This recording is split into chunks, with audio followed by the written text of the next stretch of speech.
Group performing short, intense bursts of activity increase their anaerobic capacity by 28% and VO2 max by 15%, compared to a second group training more traditionally, who only improved their VO2 max by 10%, with no gain in anaerobic capacity.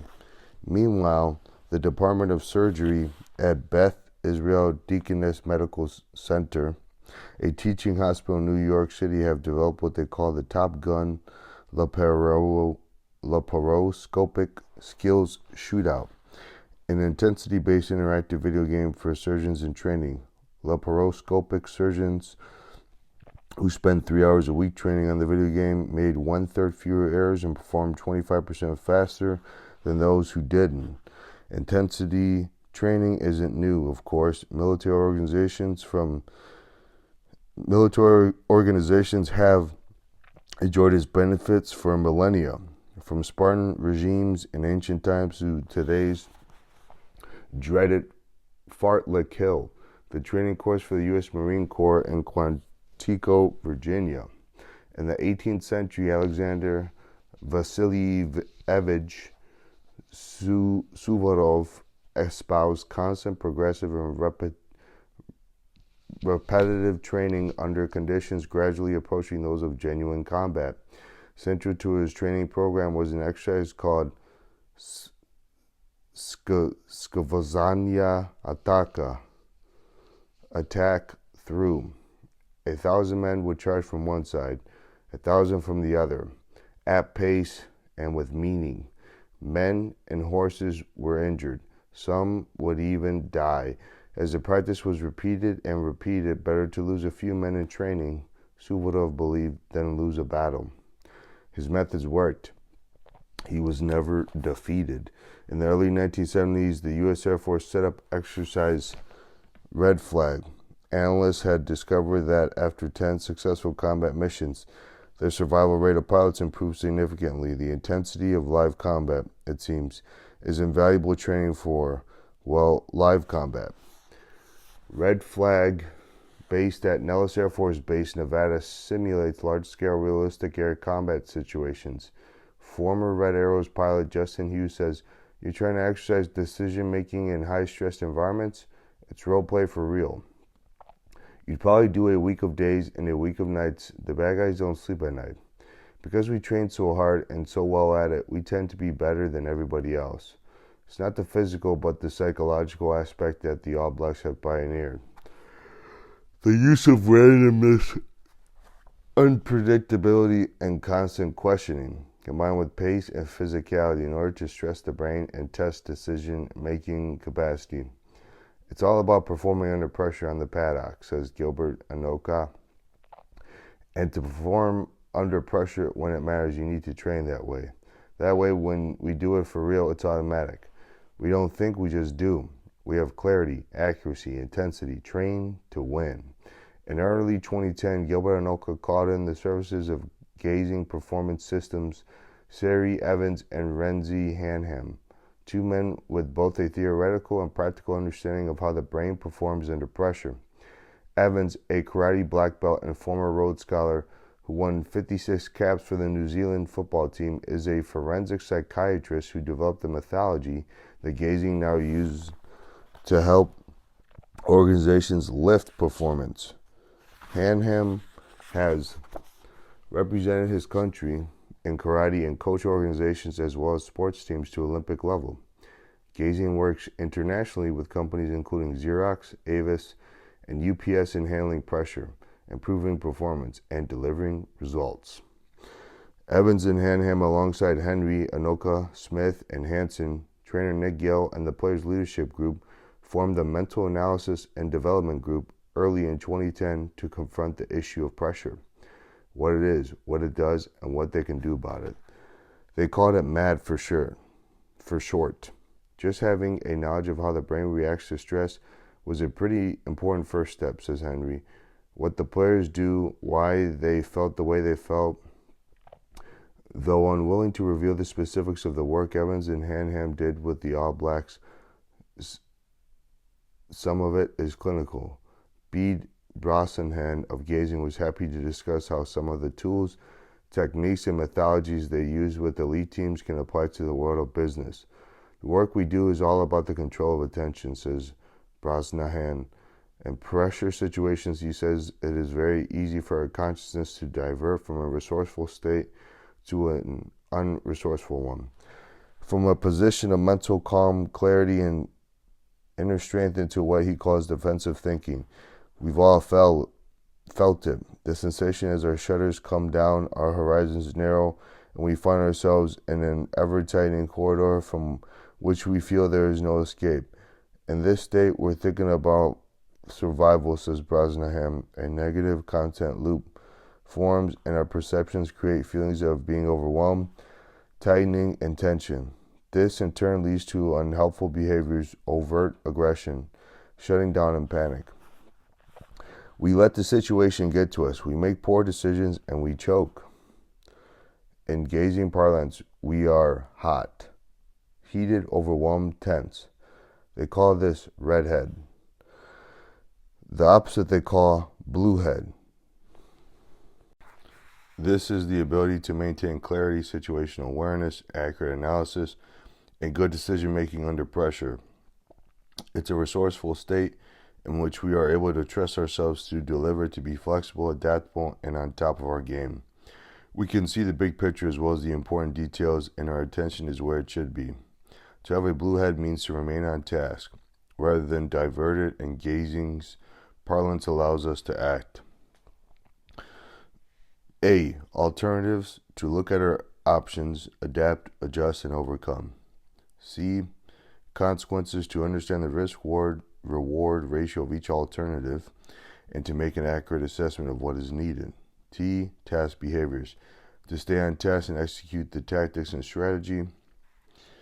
Performance under pressure is knowing how to act.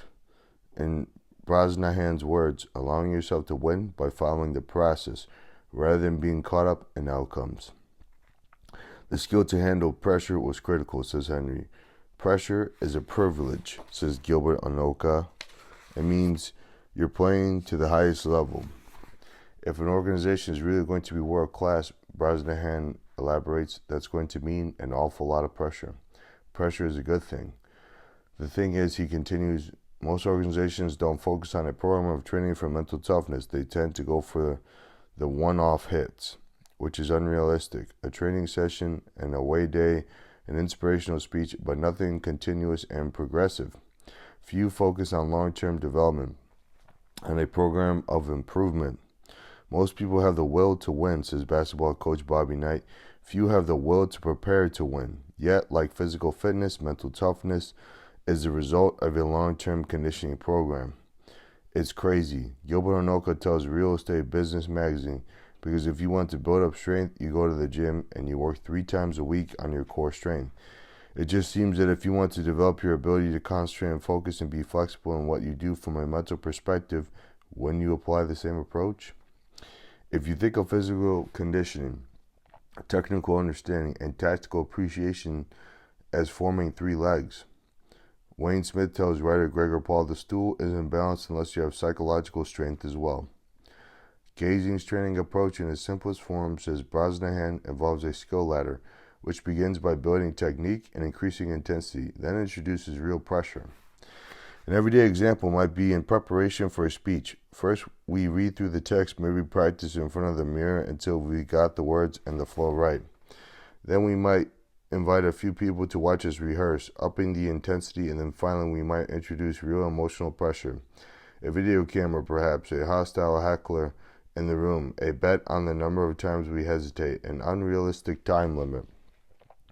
In this way, our brains acclimatize to the pressure. We develop clarity, more accurate, automatic execution, and situational awareness. The idea, however, is not to do too much too soon. A feat of pressure applied prematurely will leave us floundering, disoriented, and modeling the very emotions we're training to avoid. Just as with cooking a live frog slowly does it. Let the frog gradually get used to the steadily increasing temperature so that it doesn't jump out. By the time it realizes it's hot in here, it's too late. So we focus on the technique, increase the intensity, and then add pressure. Before we finish, we reduce the intensity and focus once again on the technique, as if we're cooling down at the gym. Repeat and keep repeating until it's automatic. The technique becomes powerfully embedded, and we leave the process with a feeling of control. The point is to give our mental performance what neuro-linguistic programming calls unconscious competence, and what the All Blacks call clarity. Henry says when Smithy talks about intensity and accuracy, we're talking about a process of clarity, playing with intensity and accuracy, as opposed to shit, we've got to win this game. Look at the scoreboard. It's bloody 8-8. We're in the shit here. And then you freeze and choke, overcompensate, don't trust your mates, all that stuff. It's about striking the balance between being lucid but being motivated, says Andrew Metrins. There comes a point where you could become too hyped up and you lose your lucidity and ability to read a situation and make a good decision. The word automatic is from the Greek automatis and means self-thinking. It's not far from the idea of thinking for yourself, the idea of autonomy and self-responsibility implied by the phrase, better people make better All Blacks. By training with intensity, we make our performance more automatic, but are able to stay on task. If we can control our attention, avoid the red, and stay in the blue, we can focus on controlling the things we can control without worrying about the things we can't. We can stay in the moment. We can lead with clarity. Train to win. Mastery in anything, a sport, a skill, a craft, business, is achieved by practice. Practice is enhanced by intensity. Research has shown that both our body and our brains respond positively to a diet of accelerated, intense training, which leads to dramatic improvements and competitive advantage. The All Blacks embrace the power of intensity to train to win, working with randomized scenarios and unexpected challenges in order to recalibrate the player's tolerance for high-pressure situations. The aim is to enable greater clarity and accuracy under stressful circumstances and to enhance the ability to bring attention back to the present and the task at hand. Smart leaders utilize intensity to challenge themselves and their teams and to increase competence and capability. Just as core body exercises are vital for physical conditioning, so core psychological training is essential to develop mental toughness and resilience. Train to win. Practice under pressure. Tangata okana ki te kainga. Tungjia ki te marai tau ana. A person who is taught at home will stand with confidence in the community. Chapter 9, Pressure. Te timatanga o te maturaranga ko te wahangu te wahonga taurua ko te wakarongo. The first stage of learning is silence. The second stage is listening. Keep a blue head. Control your attention. New Zealand vs. France, Cardiff, 6th October 2007. The game went the All Blacks' way at first. At halftime, the French were trailing 13-3.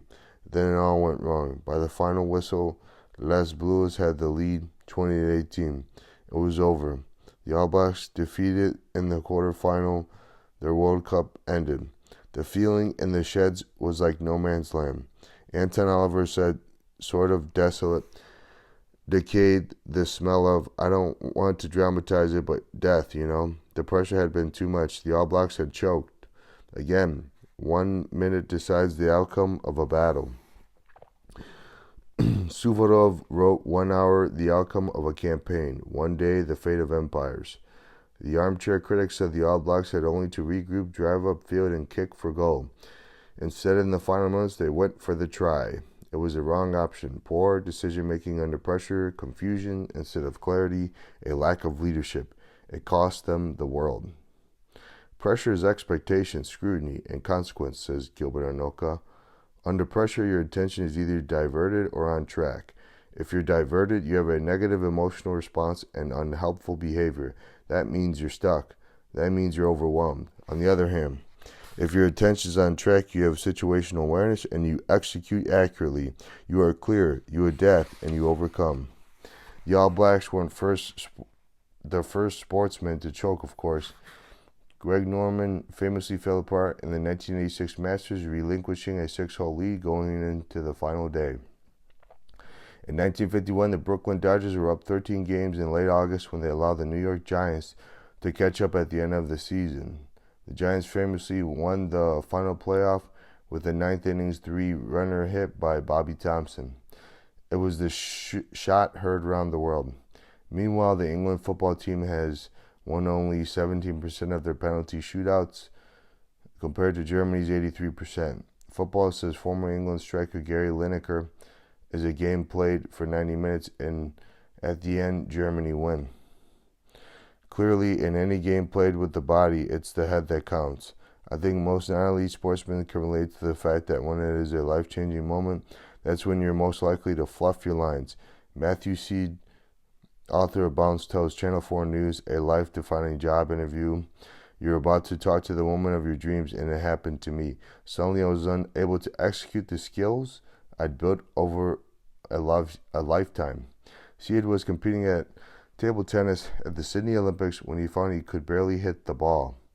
Instead of just doing it using the subconscious part of the brain, which is a very efficient deliverer of a complex task, people who choke exert conscious control, and it disrupts the smooth working of the subconscious.